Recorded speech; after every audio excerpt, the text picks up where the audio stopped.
É isso aí, galera, estamos começando mais uma live aqui no canal Caducando. Para quem não me conhece, eu sou o Cadu Lopes e estou mais uma vez com o meu querido amigo Professor Marqueri para trazer para vocês o desespero de Gabi. Hoje nós vamos fazer mais uma análise ponto a ponto para vocês, trazendo detalhes sobre esse último episódio, o episódio 11, onde a gente viu, né, professor, o desespero de Gabi e Falco tentando segurar a menina que tá ficando maluca. Aliás, que episódio, tem uma parte ali que a gente vai comentar que é absurda ali, as referências e a forma com que eles trabalham as emoções dos personagens, professor. No final, que não é o final, muito pelo contrário, pela primeira vez, assim, desta temporada, eles têm uma cena pós-crédito gigantesca, né, professor? Teve praticamente um segundo episódio depois da cena de créditos. Boa noite aí, Cadu. Boa tarde, bom dia para todos.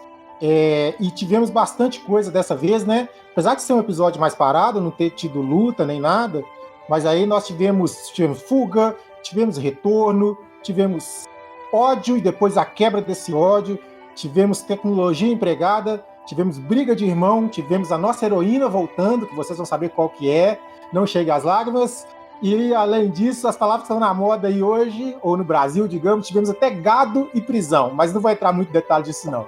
Cara, eu vou dizer uma coisa pra você, nós vamos chegar lá. Quando ela apareceu, eu não aguentei. Eu choro. Pegou as lágrimas. Quando ela aparece, eu choro. E eu choro também quando você dá um like nesse vídeo, porque a gente tá começando aqui com um trabalho bem legal. A gente tá fazendo análises aí de Jujutsu Kaisen na sexta-feira. Saiu o episódio, a gente já traz essa análise.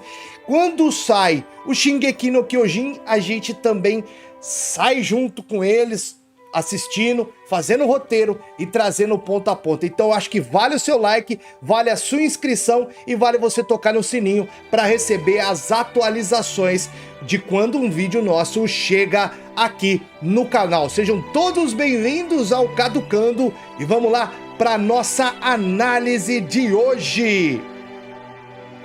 Professor, primeiro de tudo, esse início do episódio, a gente tem aí essa questão da Gabi e do Falco mostrando a sua experiência militar ali ao fugir da prisão ali, né, velho? Os dois bem safo e conseguem ali escapar de uma maneira brutal, né? Fizeram uma tretinha ali, enganaram o oficial, que inclusive estava preocupado com ela, né? Então, ela abusou do policial. O policial, por gente boa ali, o carcereiro, sei lá. E acabou que ela quase que matou o cara. Se o Falco não segura ela ali, ela tinha esmagado a cabeça dele.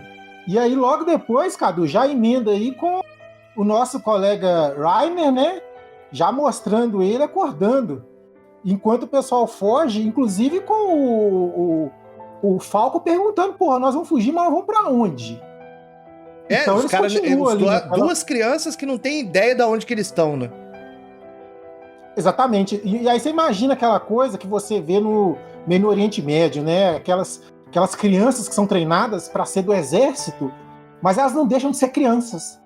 Então elas têm aquela ingenuidade da criança, mas o treinamento do exército, Cadu.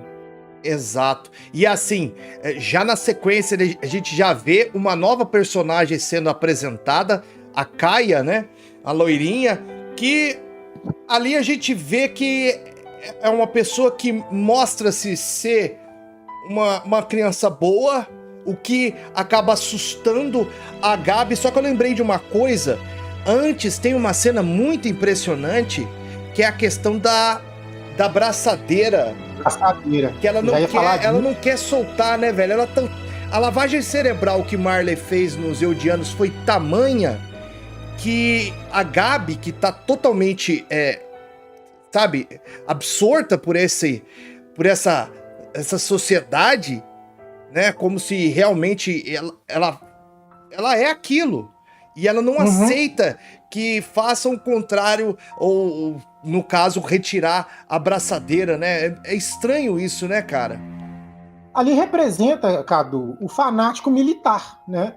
Ela tá tão fanática ali em adquirir a posição dela via o trabalho, que aquilo ali é um tesouro para ela. Mas o Falco jamais é literado em tudo ali que está acontecendo, jamais inteirado na história como um todo, por causa daquela conversa que teve entre o Reiner e o Eren em frente a ele, e outras coisas que foram acontecendo, ele tem uma noção melhor do que está ali. E naquele momento ele está sendo metódico, ele está sendo racional em falar, você não pode usar isso, eles vão saber da gente. E ela dá desculpas, na verdade. Ela dá uma desculpa ali que ninguém ali sabe o que é do exército, que aquilo ali é o símbolo para ela. E então, assim, ela fica ali naquele dilema e, por fim, ele toma uma decisão. E quando ele toma a decisão de arrancar a braçadeira dela, o ódio sai na hora, né? Naquele ápice de ódio que aí é apresentado pra gente a nova personagem, que é a Kaia, que já começa a quebrar um pouquinho todo aquele ódio que tá ali. Aí você vê que o Falco foi naquela coisa de já tentar, né, fazer uma parceria ali, enquanto a Gabi já queria ir pro confronto. A Gabi queria ir para a briga, Cadu. Sim, e ela não entende, porque para ela, a lavagem, como eu disse, foi tão forte que para ela, as pessoas de Parades são monstros. Só que ela vê uma coisa totalmente contrária aos pensamentos dela. Ela vê uma coisa que ela não esperava encontrar. E isso começa a deixar em conflito com ela mesma. Tipo, será que tudo isso que eu aprendi foi realmente algo que é real? Mas ela, no início do episódio, ela ainda é relutante. Ela não quer ser agradada nem mimada por aquele senhor e aquela senhora que acolhem os dois, né? Exatamente. Ela toma um tapa de luva ali, né, Cadu? Ela tá toda emputecida ali, ela quer briga, é aquele cão bravo, ela é o equivalente ao soldado do Bop ali, né? Ela quer dar tiro, porrada e bomba. E aí começa a ser acolhida por uma família. E família... eu não lembro se mostrou alguma coisa da história dela já, mas eu acho que aquele acolhimento de família talvez ela nem tenha tido. E aí aquilo ali começa a contradizer. E ela firme pra quê? Pra não deixar o ódio dela amolecer. Então ela continua firme no ódio. Então ela dá um tapa na matriarca, né? A Gabi e o Falco, eles têm uma família, se eu não me engano, no episódio 7 ou 8, quando eles voltam da guerra, né, mostra eles se reencontrando com seus familiares, né? Verdade. E é interessante ela ver que isso acontece ali na Ilha dos Monstros. Dando continuidade ao episódio, professor, a gente teve aí a politicagem acontecendo, né? A gente tem aí o governo de Rizuru, novamente ali são os aliados de Parades, trazendo uma novidade que é uma tecnologia que eu acredito, pelo que deu para ver no pouco da imagem, que seja um submarino, né? Que ela fala de submersão, alguma coisa relacionada a isso, né? Ficou um negócio meio ambíguo ali, né? Porque parece um negócio que voa e é aquático. Então, o que ela falou ali ficou meio assim, o que será isso aí? Mas o ponto interessante que a Yazumabito da família Rizuru, né? Que no qual, para quem lembra, a Mikasa é descendente ou herdeira, né, dessa família, conseguiu o que eles queriam. Eles chegaram ali, integraram o primeiro dispositivo, que ainda está encoberto, está meio obscuro ali, usando gelo explosivo. E o gelo explosivo, eu faria uma analogia que ele parece tipo um combustível radioativo. Parece algo que você põe numa cápsula e tá o tempo todo carregando. Pode ser radioativo, pode ser místico também, porque eu acredito que os titãs são seres místicos dentro desse universo, né? Não tem nada de científico ali, né? Mas é interessante isso, pode ser um objeto que, como eles disseram, né, só tem ali, né, e que isso interessa muito esse governo aí, que é o governo que, como eu tava falando, ele é uma representação do governo japonês na série. Vamos dando continuidade aqui, porque... Inclusive interessante, cara, porque eu vi um mapa, depois a gente pode, quando você vai mudando aí, eu vi um mapa que mostra... alguém fez mapa das famílias dos países na internet. E o mapa do Rizuru tá bem ali onde é o Japão, na Ásia, né? Então, é o Japão. Não tem como negar que não seja a representação, pelo menos, do Japão no inverso do Shingeki, Cadu.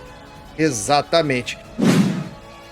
Vamos ver o que vem. O Falch, ele tá com essa vontade de dar um golpe aí, né, velho? Porque ele compartilhou informações aí sigilosas do governo para os comerciantes que são os grandes apoiadores desse novo governo, né? Pra gente lembrar, os comerciantes, eles eram meio que um grupo organizado de pessoas que, né, trabalhavam diretamente com o rei, né? Isso na terceira temporada mostrou bastante esses comerciantes, e eles se aliaram ali ao grupo da Range, né? Ao grupo do Levi, para tentar fazer o que aconteceu, que foi um golpe de estado, e a história se tornar a grande líder, né? A rainha da ilha de Parades. E aí eles estão se sentindo traídos, né, professor? E com razão, porque a pessoa que eles queriam mais ver ali, e que para eles é um grande herói de Parades, que é o Eren, tá preso, e eles descobrem isso de uma maneira meio que clandestina. Exatamente, né? O que acontece ali? Primeiro, né, a Range vai entrando e tá lá o gado do Eren. Então tá lá o gado do Eren na porta, né? Espero que ninguém fique triste com o uso da palavra gado, mas o gado do Eren está lá na porta e não quer deixar a Range entrar. Na verdade, não é que eles não querem deixar, eles querem que ela defenda o Eren. Eles estão falando, o Eren, o que ele fez é muito importante pra gente. Então, assim, você devia não punir ele, porque esse pessoal que vazou as informações, o pessoal que falou pra gente sobre o que aconteceu, é o pessoal do lado do Eren, e o que o Eren fez está nos dando a chance de ser livres. Mas mesmo assim, ela chega lá dentro como a chefe da tropa de exploração, uma posição militar que ela tem que respeitar ali, ela tem que dar exatamente o julgamento de quem vaza informações militares. Então tem a hierarquia militar. É muito legal que eu tenho alguns colegas militares e eles falam que a hierarquia militar mostrada ali é a hierarquia militar que existe mesmo, e eles ali não tem como, não tem opção. Mesmo que o que eles fizeram estava certo, aquele grupo do Flock e companhia vazaram informação militar. Então, não tem outra opção, senão o que acontece ali é solitária. Então, eles todos vão para a solitária depois de ter vazado informação. Não chega a ser uma traição, né? Porque não foi uma tentativa de golpe de Estado propriamente dita.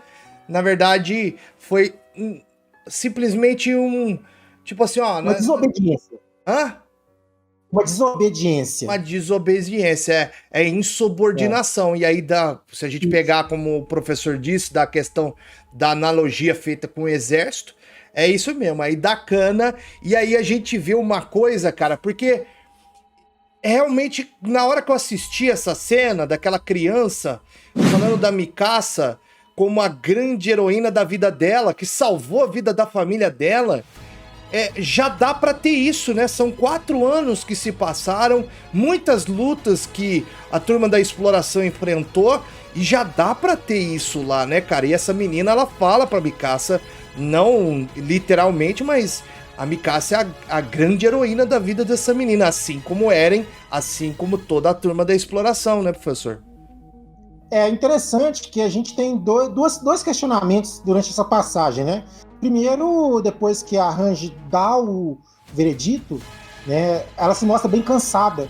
E tem um dilema ali que eu também fiquei meio na dúvida, que é tipo assim, que papel que é o dela?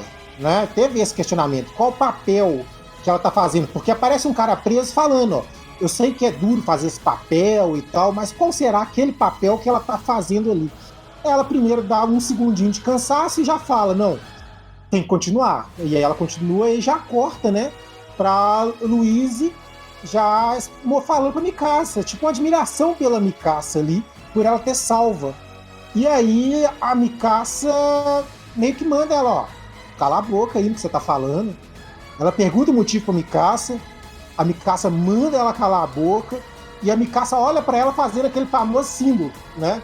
Que a gente já viu o nego fazendo esse símbolo aqui tremendo de raiva não, de medo, mas Shinzo ou Sasageyo, quer dizer, dedique o seu coração. E nesse momento traz... Esse momento traz a lembrança, né? Várias lembranças ali da Mikasa, inclusive, que também eu fico ali... qual que é o motivo da Mikasa? Que lembrança que é aquela? Eu fiquei perdido ali, Cadu. Não sei se você tirou um senso melhor dessa parte. Eu sei o que é, porque eu pesquisei no episódio anterior. Eu não sei se foi o 10, eu acho que foi o 9, onde a gente vê essa questão da relação da Mikasa com o Eren. Foi o episódio 9, né, que trouxe ali o governo japonês, né, os Rizuruenses, se é que se pode chamá-los assim. Vamos chamá-los de Rizuruenses. Se é de Rizuru ou é Rizuruano? Vamos de Rizuruense. Rizuruense. Vamos lá, Rizuruense. Os Rizuruenses ali, né, E aí a gente percebe o quê? Que definiu pra muita gente que não tava entendendo. Falou, mas a Mikasa não é irmã do Eren? Não é. A Mikasa, ela foi adotada pela mãe do Eren. E aí que tá. Por que ela foi adotada? Porque os pais da Mikasa foram mortos por escravistas. Aqueles homens que estavam mortos ali, eles foram mortos pelo Eren, que salvou a Mikasa. Tá sabendo? Então, assim, entendi. É uma cena traumática pra Mikasa, e eu não entendi apenas uma coisa. Qual foi o gatilho pra ela ir nessa lembrança? O que fez ela, né, chegar naquela lembrança? Chegar nessa lembrança. Porque exatamente, o único gatilho ali foi o símbolo, né? Foi o símbolo do Shinzo Sasageyo. Então, ela olhou para aquilo e trouxe a lembrança, né?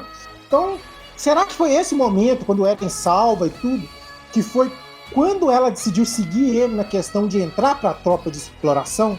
E talvez seja o início de tudo, talvez seja a lembrança dela do início de tudo, que foi trago por quê? Pela história dela na tropa de exploração, né? É uma teoria, o pessoal que estiver assistindo põe as suas teorias também, que a gente depois comenta, com certeza. Mas fica aí a dúvida, né, Cadu? Se você assistiu até agora, já sabe, né? Dá aquele like e comenta aí embaixo, porque nós somos fãs e assim como vocês, a gente tá batendo papo sobre isso daí, né? Especialista, só a nossa querida Gabi Xavier, essa daí, ela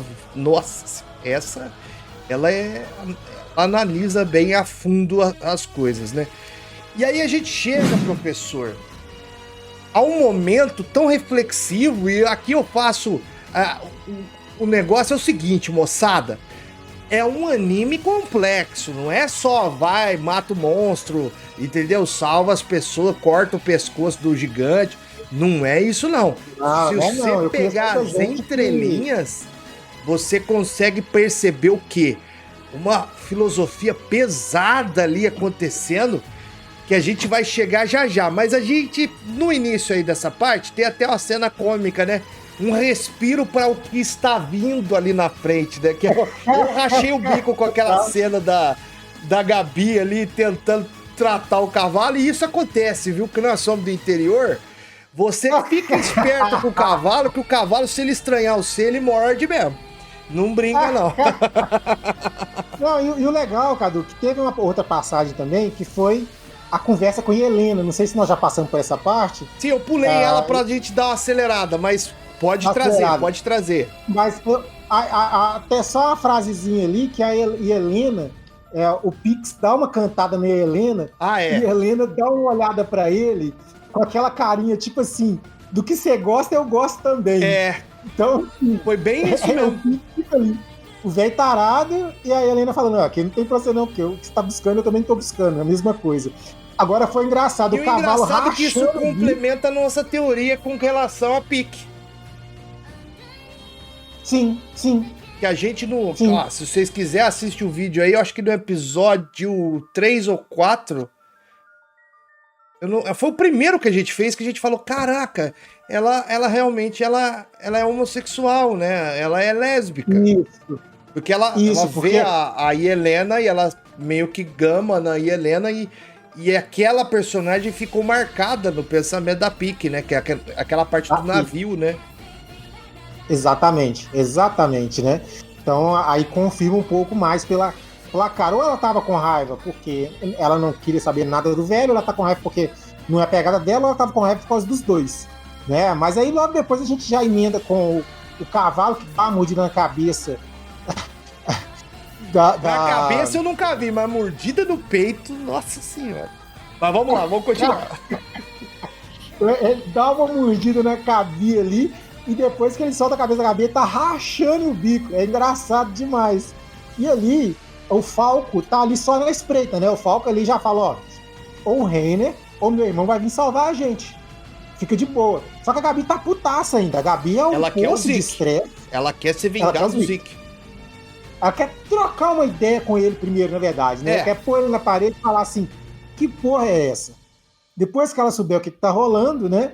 E aí você vê eles fingindo ali, né? Talvez ele já mostrou, cortou um lapso de tempo maior, né, Cadu? Porque eles já estão até trampando no estábulo. Então eu acho que cortou uns dias ali para mostrar essa parte. É possível. E aí, finalmente, explicar, né? O que é realmente o estábulo, né, Cadu? Que é meio um antro ali de órfãos, né? E aí chega numa parte legal. Inclusive, rolando até um piquenique nesse episódio também, né, Cadu? É, uma alegria deles ali, né? E aí começa mais trabalhar essa coisa que ela não tá entendendo. Não são monstros? Ela é mais uma coisa que a faz pensar. Mas não são monstros? Por que eles estão criando esses órfãos com tanto amor e carinho? Por que tem essa turma aqui? E aí ela começa a não entender o que tá rolando. Só que chega um momento que a Kaia revela que ela sabe que eles são de Marley, porque ela ouviu, ela só não tinha revelado. E aí a Gabi quase mata a Kaia, mas é impedida pelo Falco em uma cena bem interessante, porque eu não sei porque cagás d'água a menina de repente vira e fala assim, não tá acontecendo nada, eles estão brincando aqui, o Falco ele quer namorar comigo. Em resumo seria isso, né? Totalmente. A Kaia cobre eles ali, né? Então, mas é engraçado, Cadu, eu tenho dúvida ali se naquele momento a Kaia já sabia dessa história toda. Se a Kaia já sabia do mundo exterior. Eu tô um pouco na dúvida se ela foi aprendendo com o que eles falaram ou se ela já sabia, porque até onde eu sei, isso não é uma informação que está difundida por toda a ilha, né? Ou tá. Lembra, ó, eles estavam dentro da cidade. Eles estavam dentro do jornal rodando a cidade. Eles estavam eles estavam dentro da cidade. Eles correram pro interior, eu digo assim, correram para os arredores ali daquela cidade, onde que tá a Range, onde que tá a turma.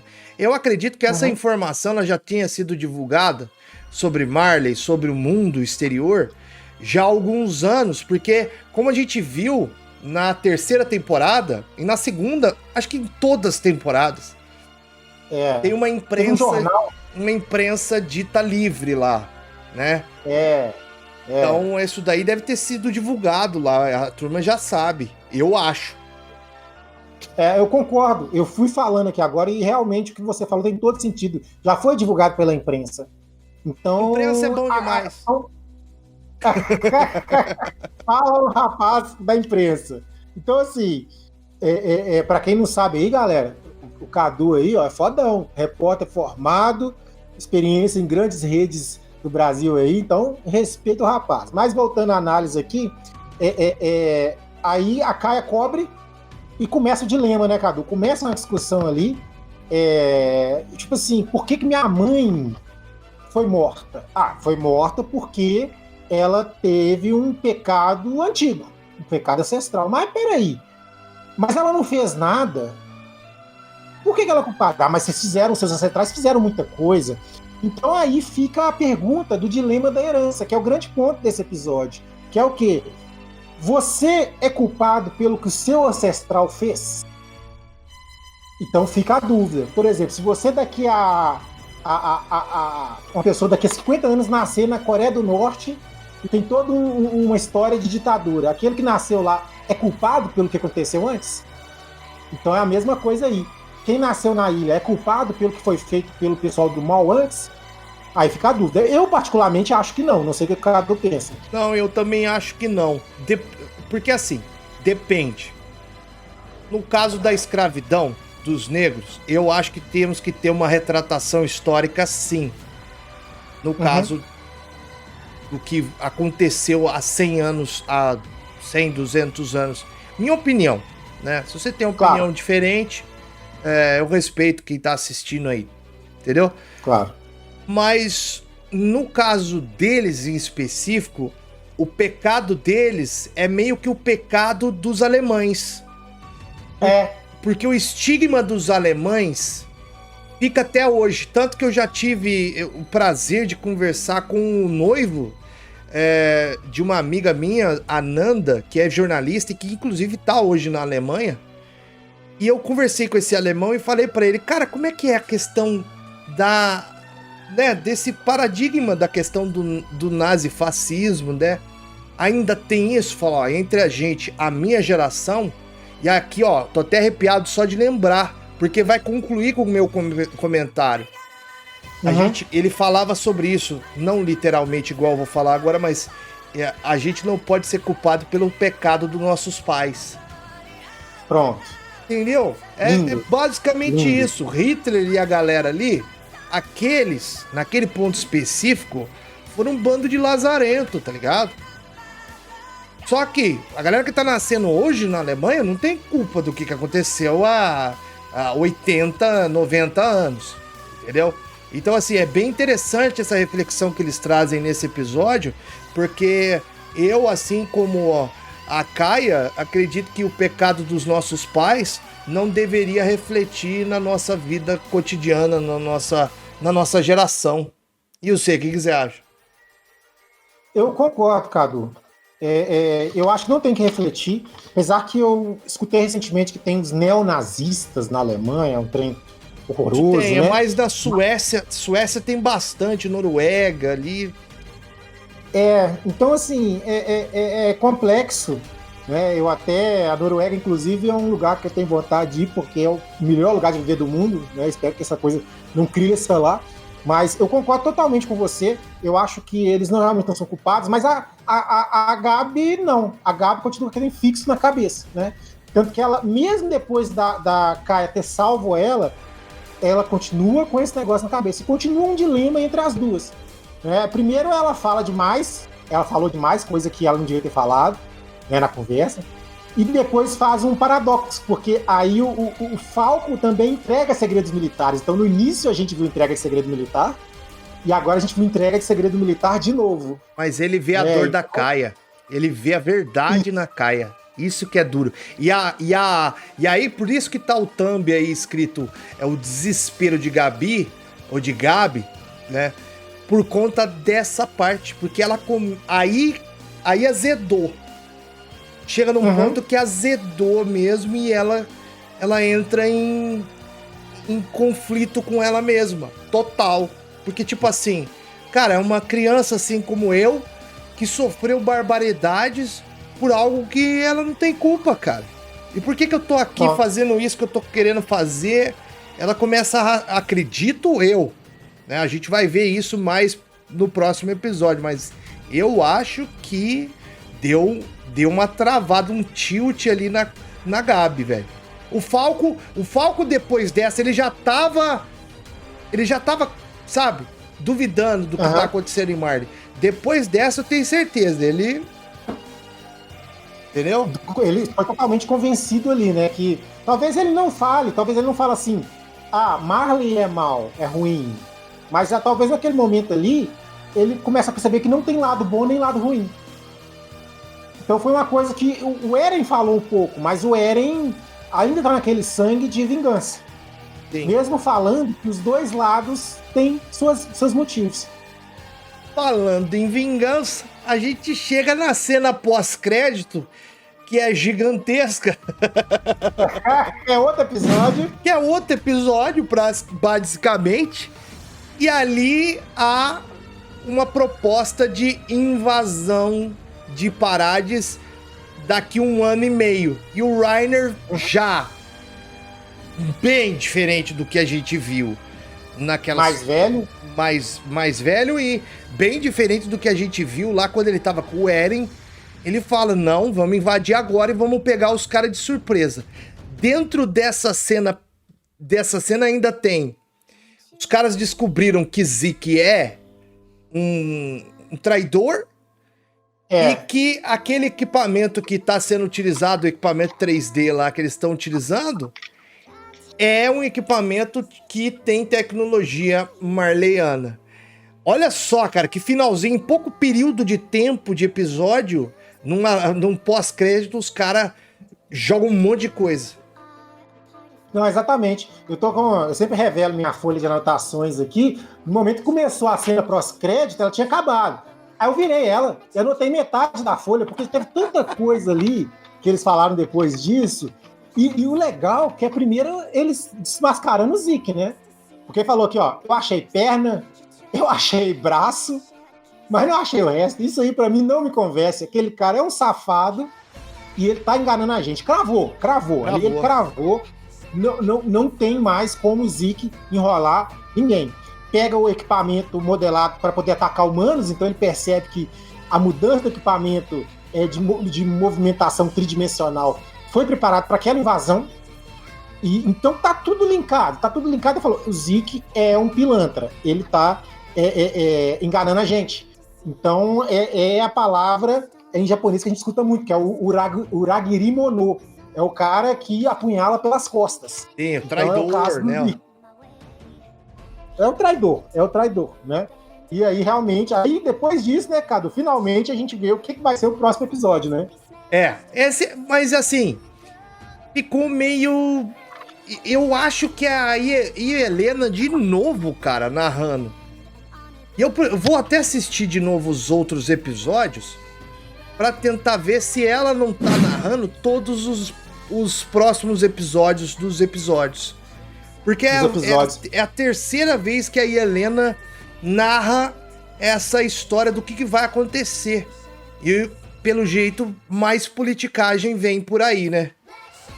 É o tipo do Shingeki, né? A gente vai ficar um tempinho aí com bastante politicagem, eu imagino. As coisas aí estão se encaixando. Eu posso queimar minha língua, porque o Shingeki faz isso com a gente, né? Uhum. Mas ali no finalzinho, assim, subentendeu que a invasão não vai demorar 6 meses, né? Não. Apesar que o general queria esperar ela 6 meses. E aí, você fica ali meio, quem odiar, rancor de quem, né? Uma mistura de informações ali, quando realmente ele chega no ápice, e aí do que a gente vai ver no próximo episódio. Quando o nome do próximo episódio é Quem Conduz. Então aí nós vamos saber quem tá marionetando tudo ali entre as coisas que estão acontecendo. Será o Eren? Será o Zeke? Ou será a Helena? Será os três? Será os três? Será todo mundo no mesmo plano? Né? Então é o que espera a gente no próximo aí. Exato. Professor, muito obrigado. Olha, se você assistiu até agora essa basicamente uma live que a gente tá fazendo aqui. Se você assistiu até agora, dá aquela curtida, comenta aí, participa com a gente, vamos debater, vamos trocar ideia, porque tá muito bacana toda semana uma análise aqui no Caducando. Professor, semana que vem nós estamos juntos, sexta-feira tem Jujutsu Kaisen. Jujutsu Kaisen, Anime Awards, melhor anime do ano. Nosso comentário tá bem legal. E, novamente, no domingo, estamos juntos aí no conjunto da politicagem, no final da politicagem do Shingeki. Exatamente. Valeu, galera. Até a próxima. Fui!